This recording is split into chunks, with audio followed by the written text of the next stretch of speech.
Okay, we're going to start this meeting of the Ellettsville Town Council special meeting, Wednesday, November 18th. And we have a couple things on the agenda. Darla, do you want to start out with the first item, or how do you? Sure. Just for members of the public, some town council members and the town manager met with some Eastern Richland Sewer Corporation board members about a week or so ago to discuss a possible resolution of the litigation that is pending between Eastern and the town. And it's my understanding that there was an agreement that was reached, at least in principle, that covered some, shall we say, some big items. And I think everybody's negotiating in good faith, and I think everybody worked hard. And I have received from Mike Carmen, the attorney for Eastern, a proposed settlement agreement and mutual release, which I have sent to all the town council members. I think it's a good start. There are some things. This meeting is being recorded. There are some things that I think we should tinker with a little bit, and I hope I'm not misstating anything, but Mr. Carmen informed me that Eastern Richland's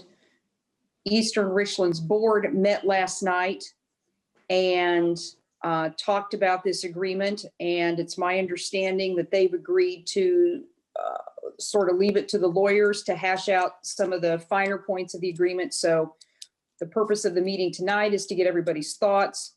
I can circle back around and start tinkering with the agreement. Hopefully Mr. Carmen and I will exchange drafts until we get something that's palatable to both the town and Eastern. So I don't know how you want me to start. If you want me to start with the questions or the issues that I have with the agreement, or if you folks want to give me your thoughts first, however you want to do that, it's fine. Well, I think all the council members have kind of been brought up to speed. I know Scott has called the council members that didn't attend the meeting and has spoken to those individually.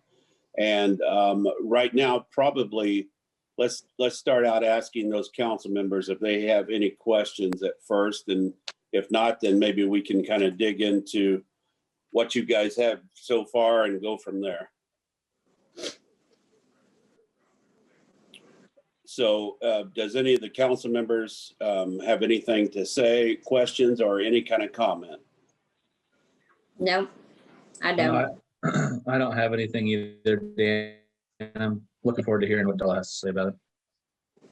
Okay. Scott, do you have anything you want to add? No, I think we've all followed along with Darla's emails pretty well. And I've kind of made my feelings known. Just a couple of points I wanted to see tweaked. I think, and for everybody's benefit, I really appreciate the people from Eastern Richland meeting with us. I think we had good discussion in the room, and I think that they are very serious, as are we, about reaching a conclusion prior to this terminating in some type of court action. So I appreciate them taking the time to meet with us. I concur with you, Scott, 100%. And this has been a long time coming. And I do appreciate all the hard work Darla and her team has put in on this too. So, and Mike and Jeff and everyone else involved. It's been a long process and a lot of dealing. I'm sure glad I didn't have to do it all, Darla. Okay, seeing that, Darla, do you want to kind of start and kind of outline where you guys stand right now? And maybe instead of just reading the whole thing, just kind of hit the high points. It's totally up to you how you want to put it. Okay, well, the high points of the agreement are the Eastern Richland Sewer Corporation has agreed to pay the town a net of $540,000. And that number was arrived at because the town filed a counterclaim against Eastern for a capacity payment that Eastern is not paying. And that amount, I think, is up to $1.6 million now.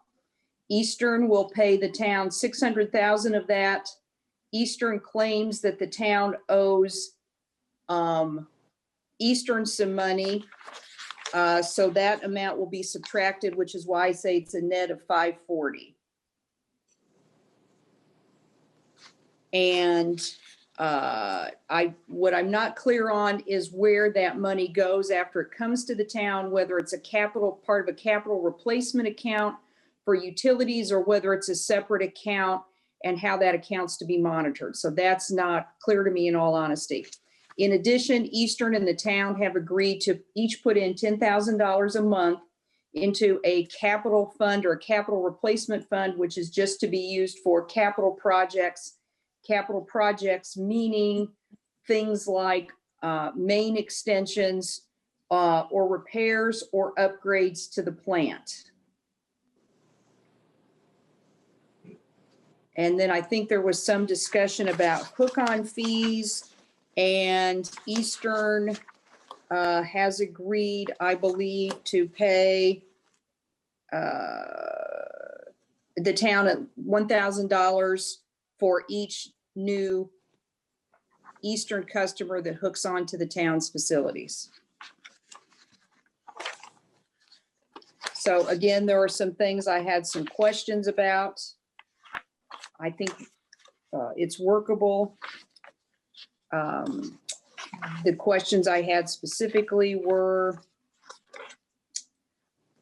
we still need to get a handle, I think, on how the equipment replacement account is to be used, because that's been one of the sticking points or pressure points between the town and Eastern. We have a disagreement as to what the equipment replacement account is to be used for.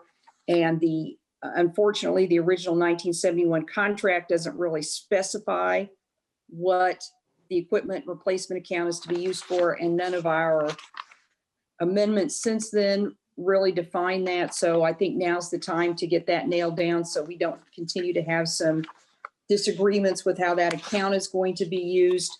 I think we need to nail down how the new treatment charges are to be enacted. We have typically, I think, waited maybe a little too long to discuss rates. We should probably have UMBAL or some municipal advisor, financial advisor, help us look at our rates every 3 or 4 years. The last time we did that, we followed a particular ordinance. Eastern contended we didn't do it right, so hence the lawsuit.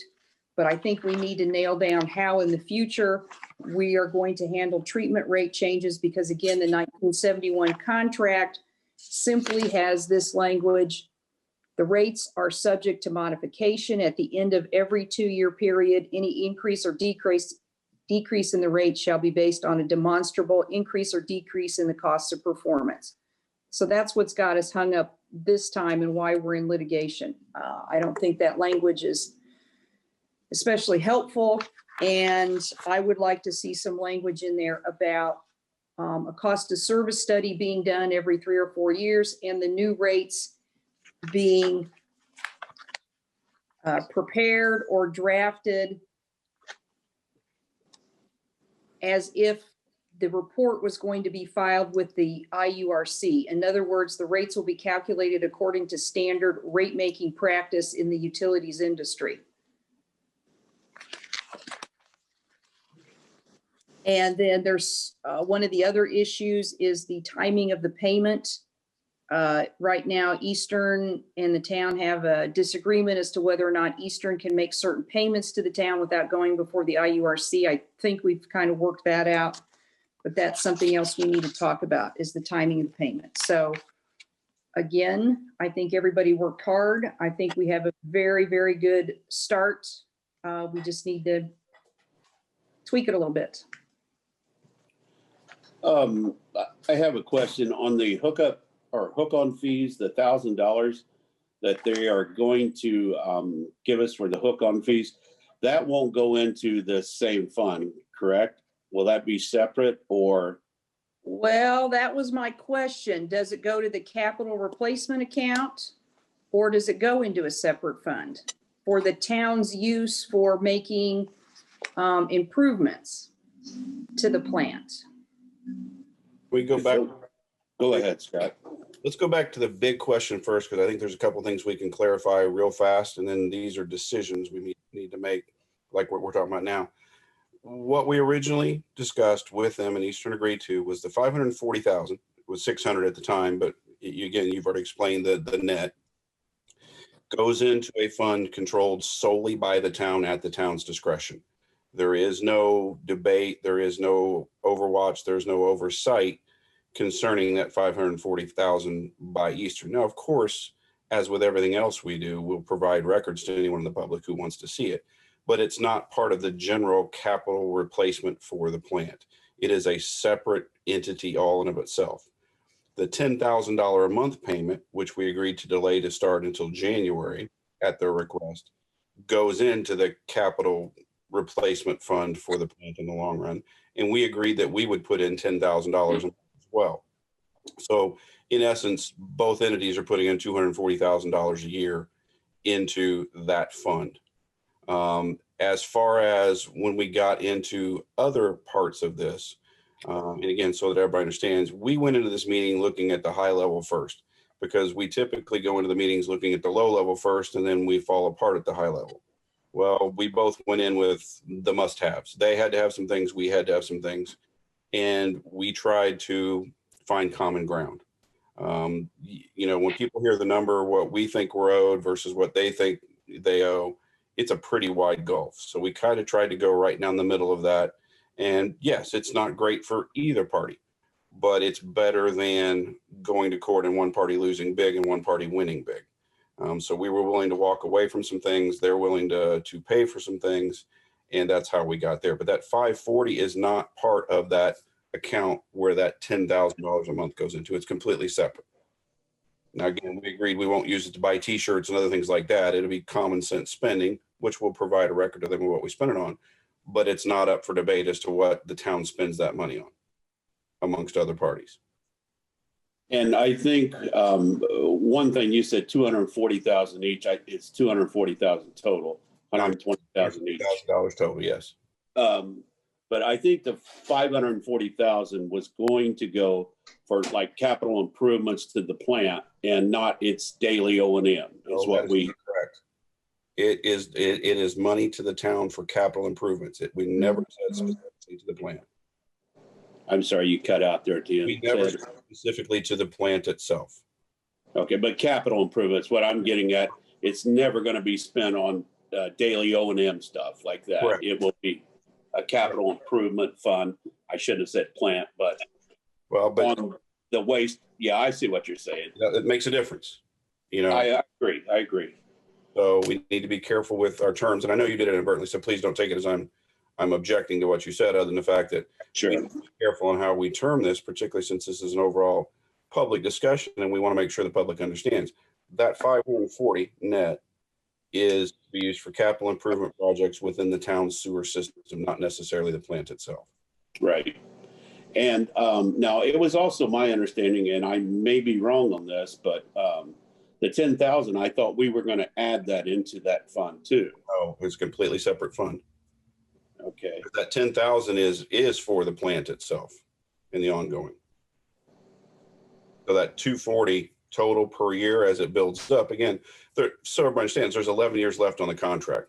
So if we start at $240,000 a year for the next 11 years, you guys can all do the math yourself. That's almost $3 million that jointly will be in that capital improvement fund, so that we can then either go improve the plant, replace the plant, add on whatever needs to happen at a certain point to make sure that we have continuity of service across the board. So if I'm understanding you right, Scott, we're going to have two capital accounts, and one is for a future plant or future extensions of the plant. The 540, the town is agreeing to also use for capital replacements, but those are going to be replacements of a more immediate nature, like repairs to the lines, installation of new mains, that kind of thing. Stations, things like that, that benefit everybody in the long run. That $10,000, and I think it was, and I apologize, guys, is either Mike or Jeff had a better name for what the 540 versus the 240 should be. So we've got a little bit better clarity for everybody when you just look at it. It's not two capital accounts. it's, again, Mike, Jeff, somebody help me out as what you guys put forward for that. Is Mike even here? I'm here. Okay. Mike, do you recall what we were saying on that? Well, there was a lot said, so, I mean, if you're going to have two different accounts and they're going to be for capital projects only, and one capital project's associated with the wastewater treatment plant, and we'll just state it as such, and then the 540, if you guys want it to be for capital projects, I think that's easy to just put it in a capital project account. And during the meeting, Rick kind of he looked up the definition of a capital project, and so I think we can find that again, and it has several items that make it a capital project. Hi, this is Jeff Farmer. Hey, You guys Jeff. hear me? Yes. Yeah, I think the best way to describe it is the 10,000 that we're each paying in is for capacity replacement for the plant in the future, in case we need like another clarifier, or we need new rotors, or we need, an equalization basin that will help keep the capacity that we currently have. The other money is for capital replacements for all different kinds of things for the sewer department. That makes sense? Kinda. I mean, the Well, 10,000 we're each paying is to really replace the capacity user fee, or the capacity payment that we're all disputing. So that, you can put whatever label you want on it, right. but that's really what if we run out of capacity in the future, that money will be there for if we have to expand the plant or do anything to help increase the capacity at that plant in the future. For the 540, correct? No, the other. No, the other. Okay. So Hey, Dan, think of it this way. If you take $540,000 and you work on a inflow and infiltration reduction program, for every gallon you take out of stormwater out of the collection system that gets to the plant, that's another gallon that goes back into the capacity of the plant.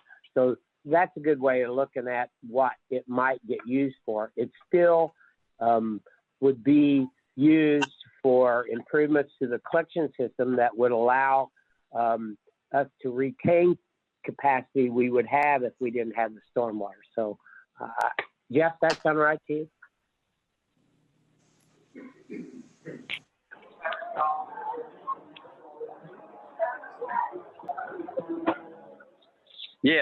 Yes, it does. okay. And guys, what about the $1,000 hook-on fees? Which account then are you guys saying that will go into? Well, I think that's, another discussion that we need to have. We thought because we had changed and that everybody's putting in both entities are putting in $10,000 per month into that future capacity, that we should retain our own hook-on fees just to work on our own systems. And I don't think that really got hashed out at all in the meeting we had with them. So I'm good either way on that, where we both put $1,000 in. But, once we take our $10,000 away from our capital that I've been paying into, then we think that $2,500 hook-on fee should be for our collection systems. And Mike, Jeff, you got any? I kind of agree with you, Jeff, on the hook-on fees too. I think someone stated that in the meeting, and I agree. We didn't hash that out, but that's what I was understanding too, that the 10 grand would kind of take the place of that hook-on fee, not really take the place, but then everyone would keep their own hook-on fee to improve the infiltration of their own system, correct? That's correct. Okay. And I'm sorry, you were going to ask Mike something. Well, I'm just making sure Mike had the same opinion that I did. Exactly. Okay. So would okay, never mind. No, go ahead. You have a question. Well, the hook-on fees, you're saying they would not give us $1,000 for each new hook-on? Or they would? They will. They would not. We're saying that we should both retain our $2,500 to spend as we need on our respective systems. But Jeff, the question I have is, in this regard, if Eastern wants to go with each party putting $1,000 in, do we object to that? Well, I don't think we object to that, but then we would have to do the same, and that would reduce the amount of money that we would have to spend on our system.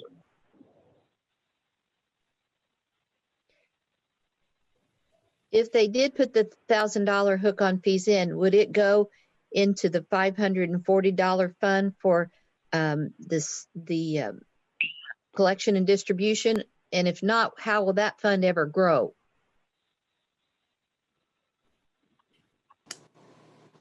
Scott, I'm going to let you answer that one. I mean, it would not. It would go in the same fund as the 10,000, because that is the capacity. I mean, that's supposed to be for your capacity. That hook-on fee is, and your capacity can be described as capacity at the plant or capacity in the collection system. Obviously, we need to all spend our money on our collection system, because the amount of flow we reduce from I&I just increases the capacity.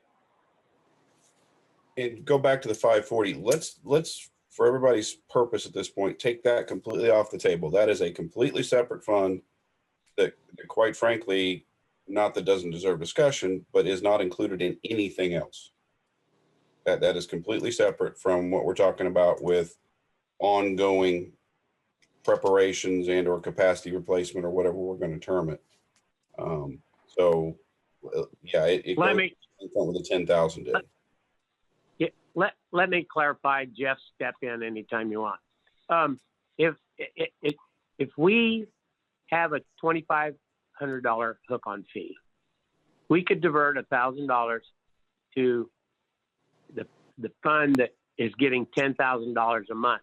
But that is specifically for improvements to the plant or to help build a new plant, to add capacity to the plant. But if we go about this correctly, we will take the $2,500 that we get for hook-on fees, which also are called capacity hook-on fees, and we would use it to upgrade our collection system, reduce I&I, and forego having to go to a major capital project where we add on to the sewer plant. And instead of adding on to the plant, we retain the capacity it's supposed to have, less stormwater. So I think that it's a good plan to increase our hook-on capacity fee from currently $1,500 to $2,500. And I think that Eastern agrees that that is acceptable, and it allows them to have more revenue to work on their system as well. And the amount that we propose is in line with other capacity hook-on fees within Monroe County and basically central Indiana. And so it's not exorbitant, and it was suggested in our last rate study that we move up to that. There are other, so that ought to be enough. Okay, so just to clarify, the agreement that Eastern has sent to us, they propose giving the town $1,000 a month of their hook-on fees. Right now, we have in our ordinance a certain amount that's to be charged for hook-on fees. So if we're going to raise that, we have to go through a process to let the public know that that's being raised. We just can't unilaterally raise it because of this agreement. Does that make sense? So I think we all agree that it's time for another rate study. And when does that, or I'm sorry, when Baker Tilly does that, they can look at the hook-on fees for the town's customers, but we can't just willy-nilly change it right now because of this agreement. Eastern can agree to give us whatever they want to, but we can't change ours right now. We have to go through the statutory process, give customers notice, et cetera, because it's part of the rates. So I understand. But Darla, if I could, we have had that rate study in the past, and that was a few years ago, that suggested that we move up to a $2,500 hook-on fee. So I don't know that we need to trigger a rate study immediately. That's a discussion we all should have in length. Okay, and I understand what you're saying, but the point is the town's ordinance right now has a certain amount in it for hook-on fees. So Sure. I get that part. We at least need to change the ordinance, and whether or not we do a whole cost of service study. I wasn't suggesting doing a whole cost of service study just to tinker with the hook-on fees. But when or Baker Tilly does its next cost of service study or rate study, they can look at the hook-on fees as part of the big picture. I'm just saying you can't raise your fees right now through this agreement. You need to go through a process and give people notice and 10-day notice and advertise it and all that before you can change your fees. Right. I agree, and that should have been said. I don't disagree.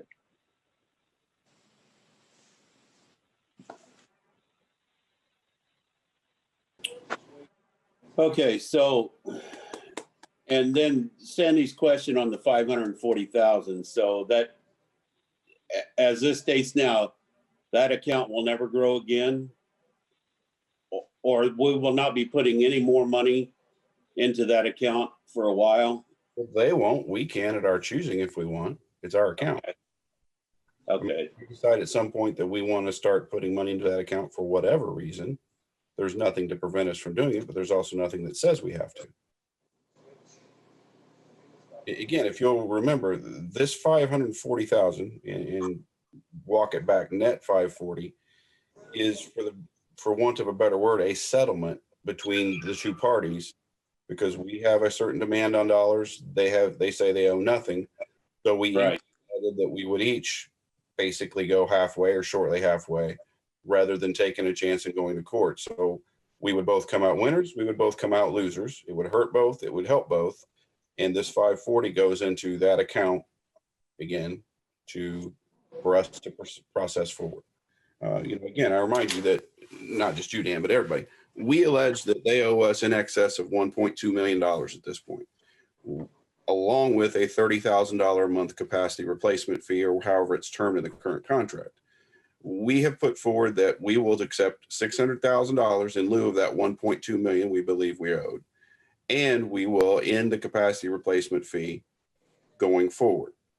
Now, what they agreed to do is to provide the $600,000 to us minus $60,000 what they believe we owe them, so that neither one of us is going to court. And they agreed to put in $10,000 for the capital replacement fund in the long run, as long as we match that. So essentially, both parties have come to the middle, as it were, where we're not, if we go to court, one of us essentially wins big, one of us loses big, and neither party wanted to go down that road. All we want to do is make sure that Sewer Corporation continues to move forward, and that we can service the line, service the plant, et cetera, for both parties. As with all settlement agreements, the purpose of the settlement agreement is to avoid the uncertainties of litigation. Yep. Okay, I got it. A question, and this is kind of off a little bit for Jeff and Mike, and this is just theory too.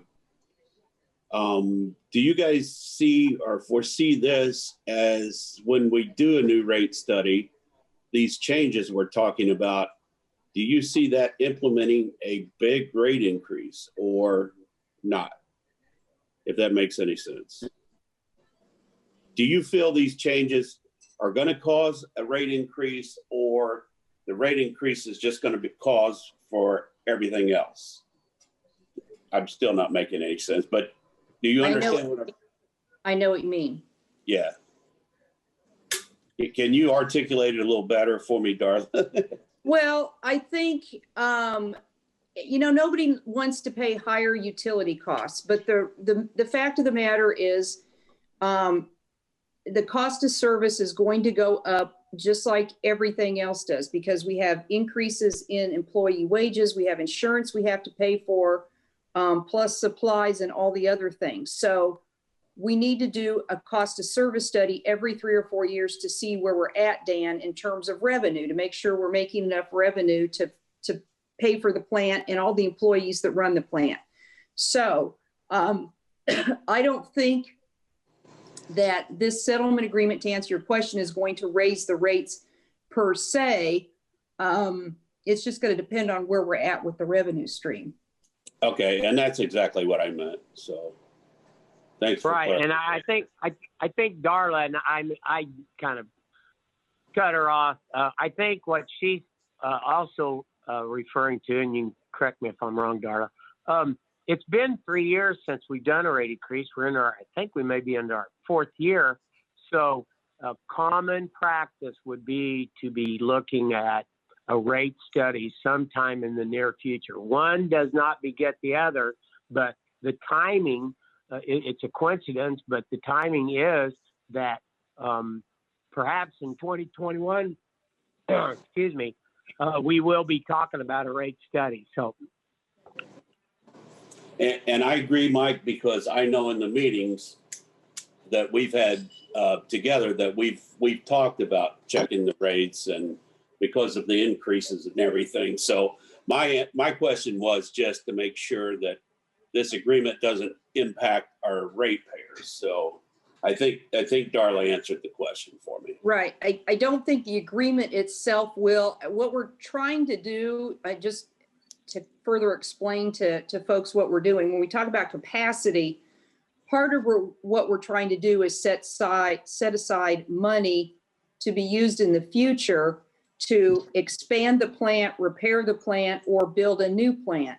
Because if we just do a rate study, and I'll try to make this short, and figure out what our revenue requirements are now, that's fine. But then when it comes time to build a new plant in 10 years, 15 years, 20 years, if we haven't put aside any money, it's like buying a house and not having any sort of a down payment. That gets funneled to the rate holders then in a very unpleasant way. So the idea is to at least set aside some money. The money that's being set aside, the 120 from each entity a year, is not going to fund a new plant, but it's a start.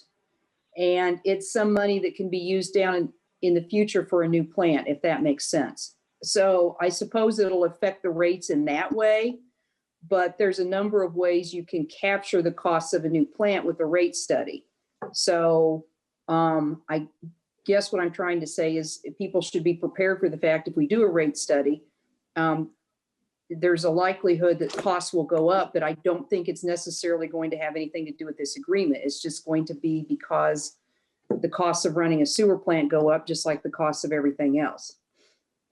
Correct. And I really wanted to make sure we got that out there early. So go ahead. An explanation.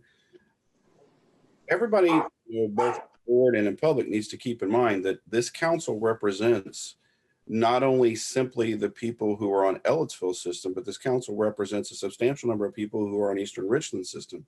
So it is our job incumbent as the government involved here to make sure that we're taking care of all ratepayers involved. They may not be paying Ellettsville directly, but they're still constituents of this council.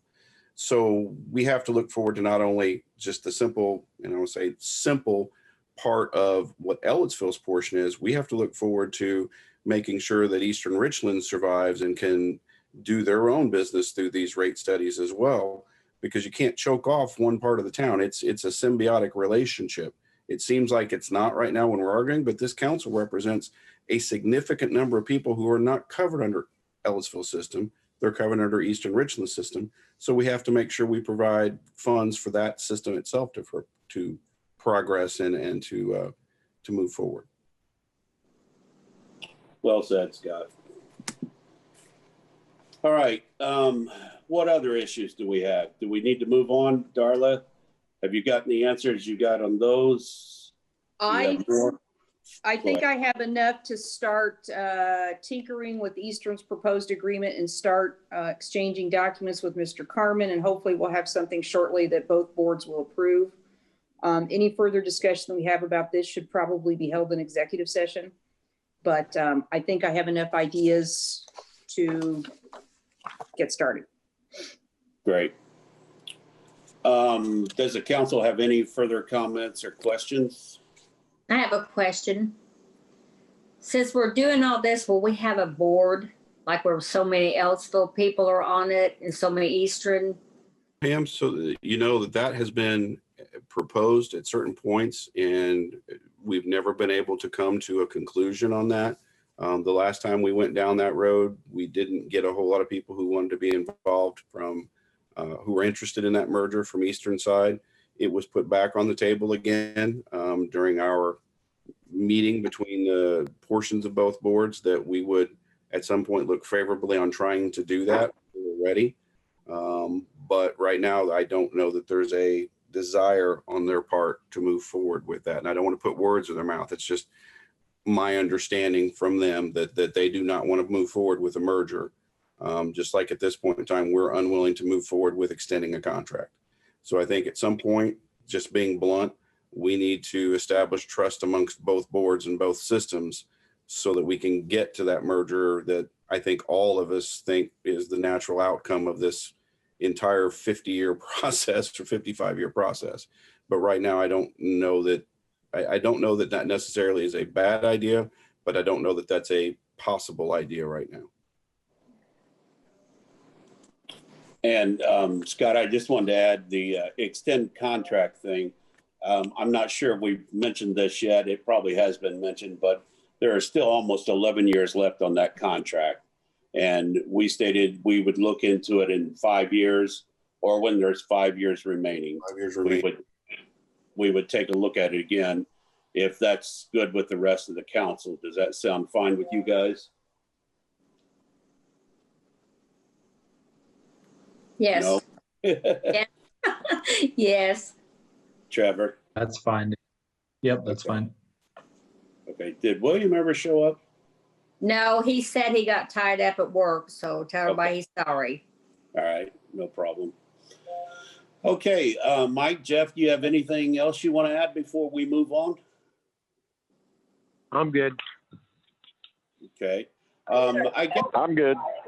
I guess maybe if anyone from the public would like to make a comment, I guess I'll open it up for a public comment section. And I am not seeing anyone, so we will move on. Sandy, you want to talk about the insurance? Well, I sent out an email to try to give you a little summary. We have been looking at different options. The JA Benefits made its first presentation on November the 9th or 10th, and to the supervisors and myself, and we since have presented the information to the employees. They found a deal we couldn't turn down, so we're going to make a switch to IU Health. We have to use IU Health Network doctors, and it was about a 26 or 27% decrease in the premiums. So that's a savings to the employees and the town. The deductibles remained close to the same, and the PPO increased a little and the HSA decreased a little. And then with the money, the overall savings was a reduction of $109,000. 20-some thousand of that went to the employees in their premium savings, and the remainder would be savings for the town. And in order to help transition into the IU Health Network, for the employees that were out of network, JA Benefits suggested that we join the Activate Clinic in Bloomington at the health department. They have a doctor and a nurse practitioner and some medical assistants there, and you can get in pretty quickly and make an appointment. You do have to make an appointment, but usually they said you can get in within 24 hours. And the that appointment would be at no cost to the employee. They can also have blood work done there at no cost, and they have medicines there. Not every medicine in the world, but they have a good list of medicines that the employees can get, and all that would be at no copays or cost to the employee. The town would only pay for the employees that are on the insurance to attend that. If the employees want to add family members, that would be an option that they could add, and they would pay that additional premium. We also are going to up the life insurance from $20,000 to a $50,000 policy. And I think that's about it. And I want to make sure if you had any questions or anything you'd like to say about it. We're going to have open enrollment next Monday and Tuesday. So, and you've met with the employees and discussed all this with them? Yes, we had employee meetings this last Monday. And again, it's not everybody was in favor of making the move, but the majority are willing to for the savings. And so that was, you know, for the ones who have out-of-network doctors, hopefully they can either find a new doctor in network or use the Activate Clinic until they can get into a new doctor. And they all agreed the savings was worth the change. And when are you planning on switching over, at the end of the year or? Yes, this will become effective January 1. January 1st. Okay. I think that's all I have. Kudos on finding this. Everyone, that's quite a big savings. So. Well, JA Benefits found the deal, and I mean, IU Health, I'm sure they're, you know, using this as a tool to get us to join, and hopefully it's a good experience. Okay. Does the council have any questions, comments? Sandy, is there anybody, and again, not by name, please, that we're leaving hanging out with a pre-existing condition that this is not going to cover? Well, we did have a couple of incidents, and I'm having them, I've sent paperwork for them to transition so that the follow-ups from care they're receiving this year will be covered next year without a penalty. Does that make sense? So they can like have follow-ups with their specialist next year, and they won't be penalized for being out of network because the procedure was started this year. Okay. And I guess my next question is, and I already know the answer to this, so it's kind of rhetorical as we go around the bend. We've already budgeted for the amount that we thought this was going to be, not the net $28,000 or net 28% decrease, right? That's correct. Okay.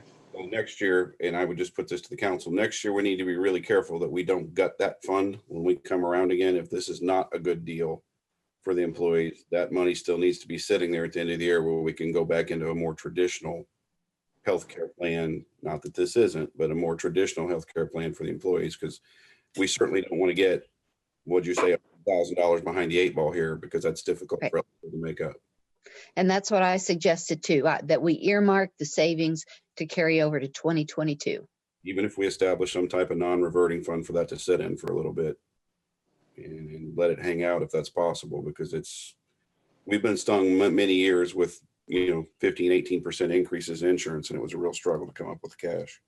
Yes, and I think the way we can do that is when we budget for 2021, we'll make sure that we leave the existing appropriation amounts in those and possibly even do an increase so that we'll be covered. In other words, we'll, make sure that same amount of money is carried over for 2022. So you No know, reductions. I just remember 5 or 6 years ago, it was what, 16% increase, and it was we had to start cutting in some other places to make sure that happened. Yes. And it's very hard with insurance. We do budgets in June and we go through the renewal process for our health insurance and our property and liability and our workers' compensation in the end of the year. So we're running, 18 months behind, because when we do the budgets in June, we have no idea what the cost is going to be for the next year. All right. Any further discussion on this? Sandy, do you want us to make a motion now or wait till Monday's meeting? Well, Darla, do we need a motion to proceed, or how would you suggest? I think a motion's a good idea. Just so there's a paper trail as to what was decided and when. You don't have to do it tonight. You can do it Monday, but at some point, I think a vote would be helpful. How does the council feel? Do you want to vote on it now or wait till Monday? I don't see William having an issue with this. Does anybody? I mean, I hate to exclude him if we vote now, but if we, I think the huge savings, I think William will be all on board with that. So I'm good with the vote I'm now. good. Yeah, I'm good with voting now too. I am too. I just want to make sure that we, let him have his say if we need to reverse course here. Pam, what do you think? Well, I guess if you want to wait till Monday so we can have his input. I mean, that's fine. I think if it's cost saving, I'm sure he'd be on board. Sure. It's only a few days away, so we can wait if you want to. Or I guess I can put it this way. If someone wants to make a motion, make it now, and then we can vote. See how it goes. If not, we can vote on it Monday. I said we wait till Monday. So, Scott, you good? I'm good. Again, I just want to make sure he has his say if there's something out there. Sure. Trevor, you're fine with that? Yep. Cool. All right. As far as I know, that was all we had on the agenda tonight. Since this is not a regular meeting, we will hold public comment and all that till Monday. I guess I'd entertain a motion to adjourn. I've got one thing to bring up real quick, if you don't mind. Sure. With COVID spiking again, Mike, as town manager, do you want to reinstitute some closures and or have people start working from home more than what we are currently? Because again, workforce numbers just aren't that significant in Ellettsville. I want to make sure that we have everything we need in place now. Well, with good weather, our crews are dispersed in the field, and I feel like we have a safer working environment as we can.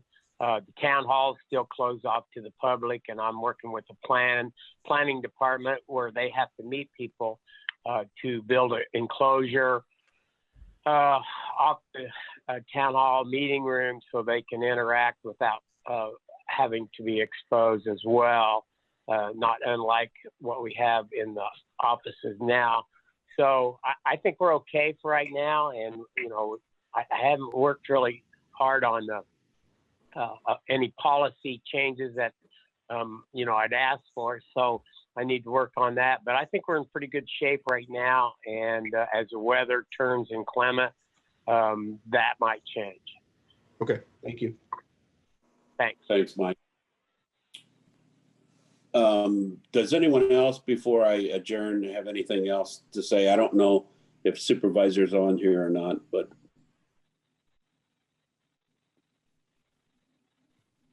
seeing none. Okay, I'll entertain a motion to adjourn. So moved. Second. Moved in second. Any council comment? Any public comment? Sandy, roll call. Sorry about the dog. Dan Swafford, Yes. Scott Oldham, Yes. Trevor Sager, Yes. Pamela Samples. Yes. Meeting adjourned at 6:50.